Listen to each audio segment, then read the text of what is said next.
Let's start video. प्रश्न number 1 है, निम्नलिखित प्रश्नों के उत्तर संक्षिप्त में दीजिए। तो विद्यार्थी मित्रों, આપણે સંપૂર્ણ સોલ્યુશન જોવાના છીએ અને આની પીડીએફ તમે ફ્રીમાં મેળવી શકો છો ક્યાંથી? વોટ્સઅપ ગ્રુપમાંથી। ઓકે, જેની લિંક તમને નીચે डिस्क्रिप्शन अंदर मળી जैसे। पहली स्त्री ने अपने बेटे की प्रशंसा कैसे की? तो पहली स्त्री ने कहा कि मेरा बेटा लाखों में एक है। ओहो हो, उसका कंठ बहुत मधुर मधुर है, वह बहुत बहुत अच्छा गाता है। उसके गीत को सुनकर कोयल और मैना भी चुप हो जाती है। लोग बड़े चाव से उसका गीत सुनते हैं। भगवान सबको मेरे जैसा बेटा दे। इस प्रकार पहली स्त्री ने अपने गायक बेटे की प्रशंसा की, घायल नहीं। देश के प्रति हमारा क्या फ़र्ज़ है? देश के प्रति हमारा फ़र्ज़ है कि हम अपने यहाँ के कायदे कानून का पालन करें। देश की व्यवस्था हम ऐसी बनाएं जिस पर हमें गर्व हो। हम सरकार और स्थानिक प्रशासन को उनके कार्यों में सहयोग दें। हम ऐसा कोई भी कार्य न करें जिससे देश की प्रतिष्ठा पर आंच आए। आप टीवी पर शिक्षा संबंधित कौन कौन से कार्यक्रम देखते हैं? तो मैं सुबह 10 से 10:30 बजे तक गुजराती पर विद्या दर्शन कार्यक्रम देखता हूँ। इसके अतिरिक्त स्कूल में दोपहर 2:30 से 5 बजे तक अंग्रेजी, गणित और विज्ञान के पाठ देखता हूँ। मैं टीवी पर डिस्कवरी चैनल पर आने वाले एवं टाइम्स नाउ पर आने वाले न्यूज़ एवं लाइव रिपोर्ट पर आने वाले कार्यक्रम देखता हूँ। आगे निम्नलिखित प्रश्न के उत्तर संक्षिप्त में दीजिए। बेटे की क्या क्या तमन्ना है? तमन्ना भाटियावाड़ी तमन्ना नहीं। विद्यार्थी मित्रों, आईपीएल चालू है અને સરસ મજાના તડકાઓ ચાલુ છે। તો ચલો ચલો ચલો ચલો કહી દો તમે કઈ ટીમને સપોર્ટ કરો છો? હું તો સપોર્ટ કરું છું કિંગની ટીમને। ઓકે, કિંગની ટીમને એટલે કઈ ટીમને? हाँ, बस खबर पड़ी गई ने, आरसीबी। અત્યારે તો ટ્રેન્ડિંગની અંદર બે કિંગ છે, ખબર હશે તમને, એક પ્રિન્સ અને એક કિંગ। પરંતુ પ્રિન્સ કહે નહીં, આપણે તો only one king. Okay, king કોહલીના ફેન છીએ એટલા માટે આરસીબી। તમે કઈ ટીમને સપોર્ટ કરો છો કહેજો। ઓકે, અને આજે કઈ મેચ છે એ પણ તમને ખબર હોવી જોઈએ જો તમે આઈપીએલ देखता હોય તો। પરંતુ અત્યારે પહેલાં તમારી પરીક્ષા ઉપર ધ્યાન આપજો। बेटे की क्या तमन्ना है? बेटी तारा बनना चाहती है। वह धरती पर चांद की तरह चमकना चाहती है। उसकी इच्छा दुनिया रूपी बाग में खिलने वाला फूल बनने की है। वह तितली बनकर हवा को चूमना चाहती है। इस तरह बेटी के दिल में कई तरह की तमन्ना है। मनुष्य क्या कर सकता है? ओके, मनुष्य पहाड़ों को तोड़ सकता है, वह नदियों के बहाव को मोड़ सकता है, वह मिट्टी से अमृत निकाल सकता है, वह धरती और आकाश को जोड़ सकता है। इस प्रकार मनुष्य असंभव लगने वाले काम भी कर सकता है। आप जीवन में क्या करना चाहते हैं? मैं जीवन में समाज और देश की सेवा करना चाहता हूँ। मैं लोगों को बुरे व्यसनों से छुटकारा दिलाना चाहता हूँ। जाति पात का भेद मिटाकर सबको समता का पाठ पढ़ाऊँगा। देश में बढ़ रहे बेईमानी और भ्रष्टाचार मिटाऊंगा। मैं एक आदर्श समाज का निर्माण करना चाहता हूँ। मैं अपने देश की जनता को सुखी बनाना चाहता हूँ। आगे नीचे दिए गई पढ़ गए। चलो, आज के लिए इतना काफ़ी है। थोड़ा और झूठ कल बोलते એવું ના થાય। ઓકે, હા, તમને હોવી જ જોઈએ આવી રીતે, તમારાની અંદર હોવું જ જોઈએ बनावानी, એટલે કે દેશને સારો એવો બનાવવાની ઈચ્છા તમારામાં હોવી જ જોઈએ। नीचे दी गई पंक्ति का भावार्थ लिखे।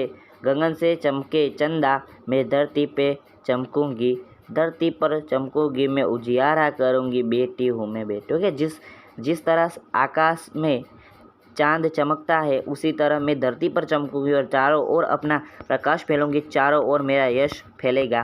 पढ़ूंगी लिखूंगी, मैं मेहनत करूंगी, अपने पाँव चल कर मैं दुनिया को देखूंगी, मैं दुनिया को समझूंगी। ओके, मैं पढ़ूंगी लिखूंगी और मेहनत कर आगे बढ़ूंगी। मैं आत्मनिर्भर बनूंगी। पढ़ लिख कर मैं दुनिया के व्यवहारों को देखूंगी और समझूंगी। ओके, આગળ दिए गए परिच्छेद का मातृभाषा में अनुवाद कीजिए। तो महाराज તમારાથી વિદાય લઈને હું ઘરે પહોંચ્યો।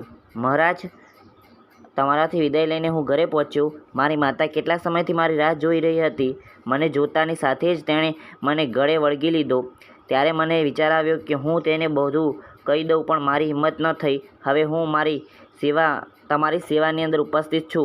હવે તમે જે ઈચ્છો તે કરી શકો છો, પણ હું मरता पहला एक बीजी वस्तु मांगू छूँ। ओके, एना पछी ढांचे पर से कहानी लिखने का है। तो एक चरवाहा था। एक दिन वह अपने बकरियों को जंगल में ले गया। बकरियां वहाँ चरने लगी। चरवाहा पेड़ के नीचे बैठा आराम कर रहा था। एक बकरी चरते चरते हुए जंगल में दूर चली गई। वहाँ कहीं से एक भेड़िया आ पहुँचा। उसने बकरी से कहा, मैं तुम्हें खाऊंगा। बकरी बोली, तुम मुझे भले ही खा लेना, लेकिन पहले मेरा गाना तो सुन लो।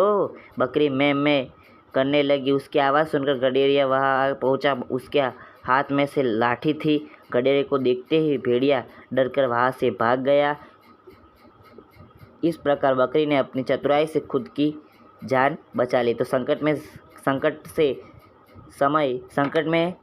में बुद्धि से काम लेना चाहिए, सीखे मेरे छे। ओके, निम्नलिखित वाक्यों में रेखांकित शब्द का लिंग परिवर्तन करके वाक्य फिर से लिखे। लड़का पढ़ रहा है तो लड़का, तो लड़की पढ़ रही है।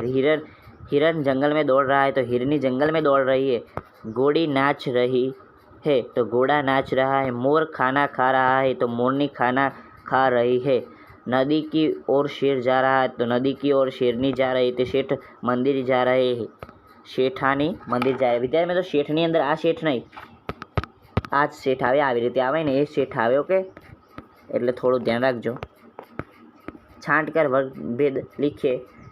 यह पेंसिल हिरल की है तो यह सार्वनामिक विशेषण। मीना ने 2 केले लिए तो 2 संख्यावाचक विशेषण। जानवी के पास 4 किताबें, 4 संख्यावाचक। मैंने पंजाबी खाना खाया, पंजाबी गुणवाचक विशेषण। कई लोग गिरनार की परिक्रमा करते हैं, कई परिणामवाचक विशेषण। दीपावली पर हमने बहुत सारी मिठाई खरीदी तो बहुत परिणामवाचक विशेषण। आगे જોઈએ।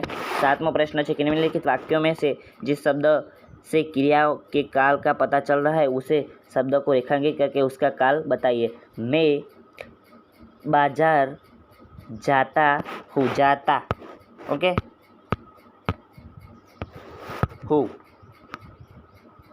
तो वर्तमान काल ની અંદર जाता हूँ, तो जाता हूँ आवशे हूँ। ओके, जाता था ये એટલે હું આવે। ઓકે, એ વર્તમાન કાળ દર્શાવે છે। તનિષા કલ ગાંધીનગર ગઈ। ઓકે, કલ ગાંધીનગર ગઈ તો ભૂતકાળ, તો કલ એ ભૂતકાળ દર્શાવે છે। ગઈ એ પણ દર્શાવે ને, ગઈ એ પણ ગઈ એ ભૂતકાળ દર્શાવે છે। લડકે શામ કો ખેલેંગે એ ભવિષ્યકાળ દર્શાવે છે। પિતાજી અખબાર પढ़ रहे थे भूतकाल। अनीता 7वीं कक्षा में पढ़ती है वर्तमान काल। मैं बस में जाया करता था भूतकाल। आगे જોઈએ 8मो 9मो 10मो અને 12मो प्रश्न છે। तो ये બધા प्रश्न एमने मत लख्या है कि आनी अंदर आगो पूछाई सके छे। दिए गए काव्य को पढ़कर उनके आधार पर नीचे दिए गए प्रश्न के उत्तर लिखिए, एवं पूछाशे। 8वां प्रश्न ની અંદર नीचे दिए गए शब्दों के आधार पर कोई 2 चुटकुले का निर्माण कीजिए। भावपत्रक को देखीने एना परथी प्रश्न जवाब लखवाना छे। नीचे दिए गए सारणी को देखकर प्रश्नों के उत्तर लिखिए, એટલે કે સરસ મજાનું જે કહે ને દિનચર્યા હશે એ જોઈને તમારે પ્રશ્ન જવાબ લખવાના હશે। એના પછી નિમ્નલિખિત विषय में से कोई एक विषय पर पत्र लेखन करवाना रहશે। जीवन में स्वच्छता का महत्व समझाते हुए अपने मित्र को पत्र लिखिए। हम भारत को आदर्श राष्ट्र कैसे बना सकते हैं, इस विषय पर अपनी छोटी बहन को पत्र लिखिए। કે વિદ્યાર્થી મિત્રો, તો આ હતું તમારા માટે IMP પેપરનો સોલ્યુશન। ફરી મળીશું આવતા વિડીયોની અંદર। ચેનલ સબસ્ક્રાઈબ ના કરે તો સબસ્ક્રાઈબ કરી દેજો।